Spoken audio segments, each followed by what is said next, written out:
안녕하세요. 호주 요리 유학 이민 취업 전문 셰프그룹 대표 젤입니다. 썸네일을 보고 화들짝 놀라서 들어오셨을 분들도 계실 건데 어그로여서 일단 죄송하다는 말씀을 드리고 시작하겠습니다.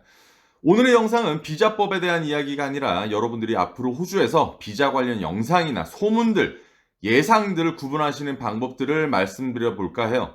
얼마 전부터 요리가 요리사 영주권에서 제외될 건가요? 협의 대상이라든지 고려 대상 직군이라든지 처음 들어보는 단어들로 댓글이 달리고 있었습니다.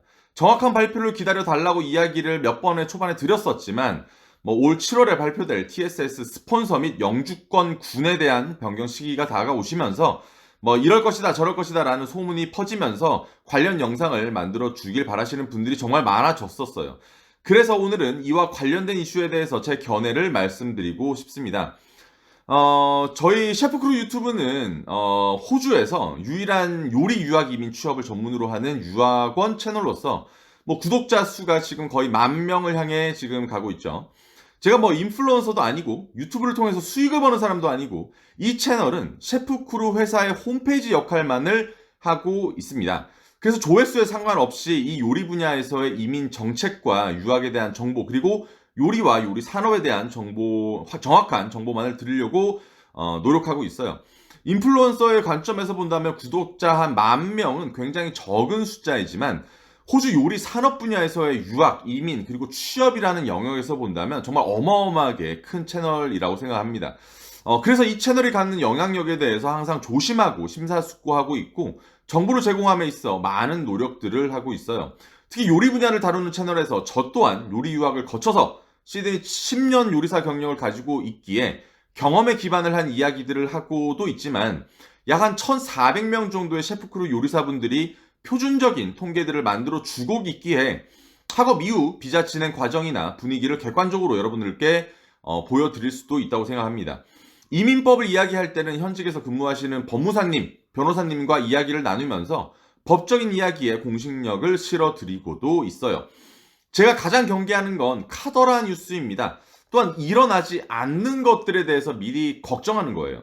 혹자는 그럼에도 불구하고 모든 상황을 다 고려해야 하는 것 아닌가라고 이야기할 수도 있으시지만 요리 분야는 아주 간단하게 모든 걸 다 고려할 수 있기에 이 채널의 약 600개의 영상에서 제가 주구장창 말씀을 드려왔던 겁니다. 영상을 진행하면서 짧게 한 번 더 이야기를 나중에 더 드릴 거예요. 이 부분에 대해서. 누군가에게는 유학과 이민이라는 결정이 인생을 걸 만큼의 큰 도전인데 약간 확실하지 않는 것들에 대해서 설레발로 희망 혹은 절망을 안겨드릴 수 있다는 것도 알고 있습니다. 그래서 오늘은 2024년 호주 이민 개혁안 속에서 요리 관련한 스폰서와 영주권 비자의 전망에 대해서 제 소견을 알려드리려고 해요. 정확한 가이드라인과 법이 나오면 오늘의 영상이 어떻게 평가받게 될지는 모르겠지만 많은 분들이 원하시는 만큼 제 의견을 오늘 내보려고 합니다. 제가 지금 한국 출장을 와 있습니다. 네, 곧 13일, 20일 서울하고 부산에서 제가 이제 요리 유학 이민 취업 세미나를 하기 전에 지금 이제 강원도 동해 본가에 내려와서 영상을 찍고 있다는 점 알려드리겠습니다. 자, 첫 번째, 요리 분야가 어떤 분야인가를 알아야 되겠죠. 2021년도에 고용노동부와 산업인력공단에서 발간된 해외 취업 완전 정복 책자에서 제가 현지 자문을 드렸던 적이 있어요. 참고로 저는 고용노동부에서 위촉받은 호주 요리 멘토이자 시드니 코트라에서 위촉받은 요리 분야 지역 전문가입니다.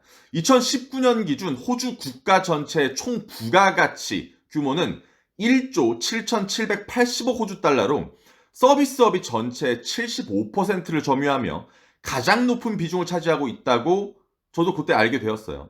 그런데 미국은 멕시코인들이 요리사를 많이 차지하고 있고 호주는 한국인들을 포함해서 동남아 분들이 정말 많은 부분을 차지하고 있습니다. 자국인들이 점점 하지 않는 직업이 된 거죠. 그래서 호주는 요리사가 부족 직업군에 속해 있고 이 직군 관련 학업과 경력을 쌓으면 영주권 기회도 주는 거죠.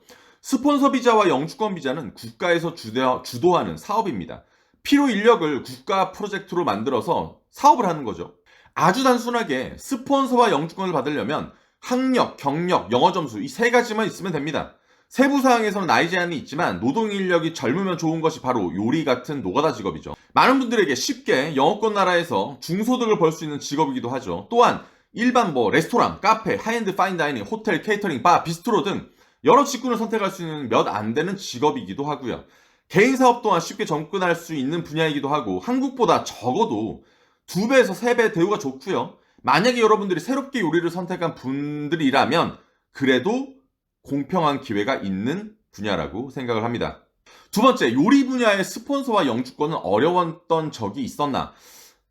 요리 분야로의 학업과 이어지는 영주권을 많이 하시는 이유가요. 우선 소위 이제 화이트 칼라라고 하는 뭐 직업, 엔지니어, IT 전문가, 의사, 간호사, 회계 이런 이제 직군들은 학비와 생활비가 기술직인 요리사에 비해서 최소 5배 이상 높고요. 요구되는 영어 점수도 엄청 높습니다.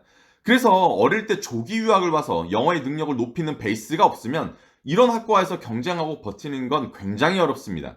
조기 유학부터 온다면 당연하게 학비와 생활비 또한 또 플러스로 어마어마하게 들어가겠죠. 상대적으로 요리 분야는 2년 전문대 총 학비가 최소 한 1,700만 원 정도에서 평균 약 한 2,500만 원 정도대입니다. 르꼬롱블루는 제외하고요. 대학을 입학하는 것도 굉장히 간단했고 영어 점수도 굉장히 낮았고 대학 졸업 난이도도 그냥 다 졸업하는 걸로 굉장히 쉬웠어요. 이렇게 많은 사람들이 요리로 진행하면 별의별 케이스도 정비를 해서 많이 생기기 마련이겠죠. 요 조기 유학부터 해서 뭐 영어 다 배우고 4년제 학과 다 졸업해서 호주 사회에 들어와서 경력 잘 쌓고 영어 점수 높게 쌓는 직군들은 애초에 이런 많은 문제가 없습니다. 그런데 진입 장벽이 낮은 요리 분야는 누구나 하기 때문에 호주 정부에서 가이드해준 학력, 경력, 영어 점수를 못하는 사람도 정말 많이 생겨나게 되어 있습니다. 누구는 졸업하기 전 6.0을 못 받아서, 누구는 영어가 안 되어서 한인잡을 하다가, 혹은 요리라는 직업에 대한 이해 없이 어영부영 하다가 포기하는 사람들도 굉장히 많았어요. 이민의 역사는 그 나라의 경제 발전과 인구 유입에 따라서 많이 변화해 왔습니다. 저 때는 요리학교 졸업하고 IELTS 한 5.5만 있어도 바로 영주권이 나왔을 때였어요. 바로바로 영주권을 주니까 어떻게 합니까? 요리 그만두고 다 청소하고 다른 일을 많이 했습니다.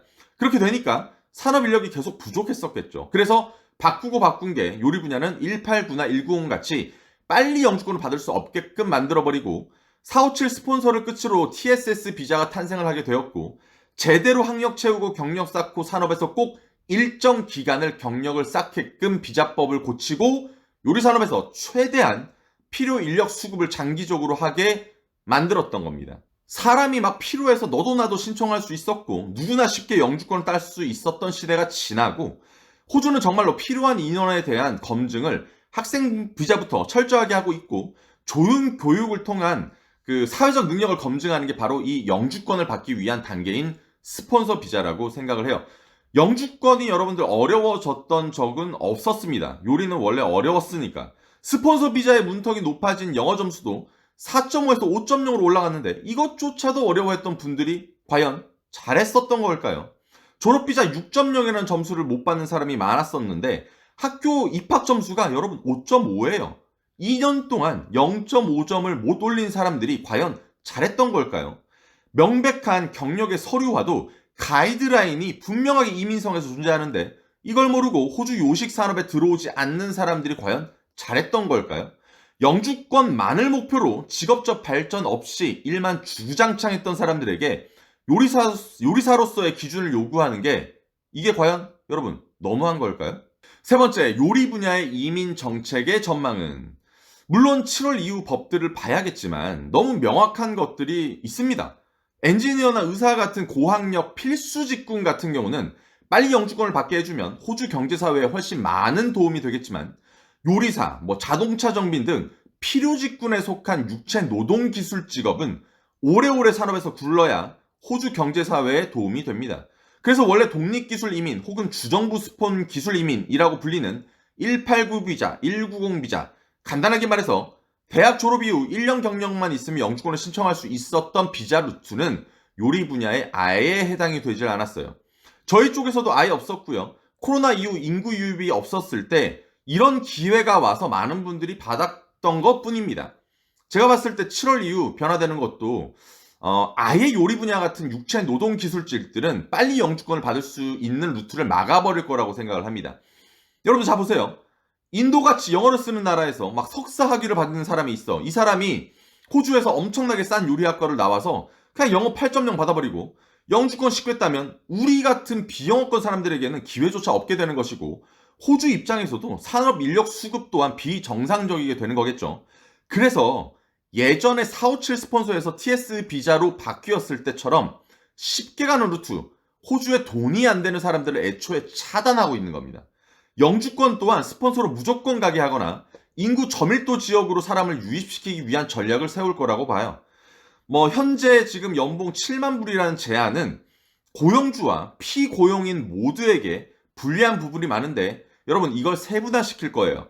지금 언급하고 있는 고려 대상이라는 거는 영주권에서 빠지게 되거나 스폰서에서 빠지게 되는 것이 아니라 이번 정책에 맞게 변화되어야 하는 직군이라는 뜻일 거라고 봐요. 컨설테이션. 걔네들이 지금 생각하고 있다. 영어로 이 컨설테이션이라고 언급한 부분이 바로 이런 뜻으로 저는 생각하고 있어서 당연하게 모두에게 좋게 흘러가는 거라고 생각하고 있고요. 그래서 특별하게 영상을 만들지 않았었는데 자꾸 영주권에서 제외되는 거를 협의하는 중이라던가 하는 뜬소문 그런 문의가 많이 있어서 여러분들 이 영상을 통해서 제 생각을 정리해 보았어요.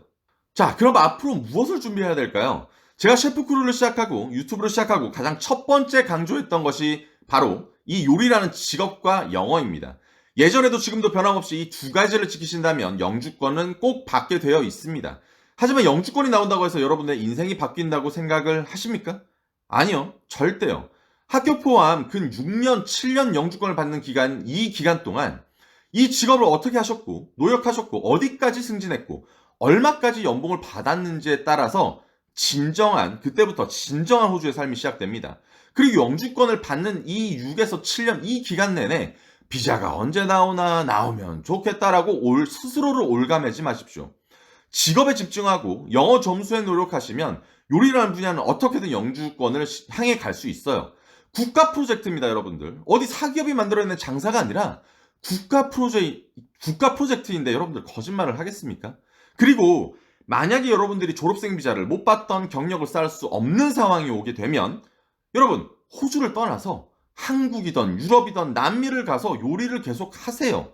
호주에서 학업을 마치신 뒤에 경력은 계속 쌓이고 영주권으로 들어가는 서류상 경력을 계속 쌓아지게 되는 거예요.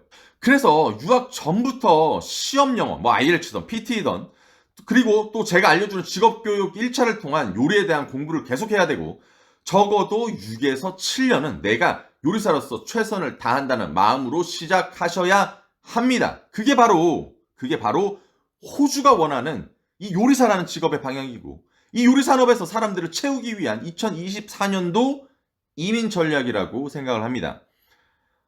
네. 그렇습니다. 네. 그리고 이번에 이제 영어 점수가 6.5로 졸업생 비자 영어 점수를 올린 것도 코로나 직후 호주 정부에서 받았던 몇 나라의 학생들이 선택했던 그 비즈니스 스쿨 그런 이후에 이제 비자를 막고 출석하지도 않는 학교에서 가짜 학위를 가지고 세금 안 내는 일을 하는 그런 특정 국가의 사람들을 쫓아내기 위한 수단으로서 활용을 하고 있다고 생각을 해요. 지금은 여러분들 조금 과혹할 수 있어도 여러분들이 만약 긴 세월 호주에서 살려 하시는 계획을 가지고 있다면 이때 호주의 결단이 훌륭했다고 뒤돌아 보실 거라고 생각합니다. 마지막으로 이민법에 대해서 절대로 확신하시는 분들의 말을 경계하시길 바래요. 예를 들어서 RSMS 법이나 491 같은 인구 저밀도 법이 무조건 영주권을 빨리 받을 수 있다는 이야기를 하시는 분들을 말해요. 물론 지금은 여러분들 그럴 수 있어요. 하지만 이런 법들은 바뀌어왔고 이런 법들이 바뀌면 그냥 그 사람들은 정부 탓해버리고 그만인 거죠. 바뀌었으니 그 다음 단계를 찾으셔야 한다고 하면 끝입니다. 요리라는 산업에서의 중심은 TSS 비자, 즉 스폰서가 중심이고요. 이 스폰서는 직장이나 요리 산업이 크기에 비례하고요. 영주권보다 산업과 직업을 먼저 보셔야 한다는 소견으로 이번에 긴 영상을 좀 맞춰볼까 해요.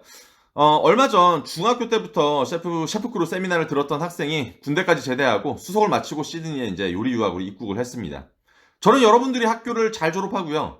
좋은 직장을 가지고 스폰서를 들어가고 영주권을 들어가는 모든 프로세스에서 돈을 법니다. 여러분들이 잘 되어야 돈을 벌 수 있다는 뜻이죠. 여러분 어떤 분들은요. 여러분들이 망가지고 힘들어지면 돈을 버는 사람들이 존재를 해요. 저는 제가 잘 되기 위해서 어떻게든 도움을 드릴 수 있을지 저를 위해서 고민하고 있고 셰프크루를 위해서 애쓰고 있습니다. 고객님들께 잘하는 회사가 될 수밖에 없으니까 많이 저희 회사로 와서 등록해 주시고 수속해 주시고 소개해 주시면서 여러분들 돈 많이 받으시길, 복 많이 받으시길, 돈도 많이 받으시길 바랍니다. 여러분 늘 건강하시고 체력 관리, 열정 관리 하시길 바라며 곧 서울과 부산 저희 행사에서 찾아뵙도록 하겠습니다. 안녕. 안녕.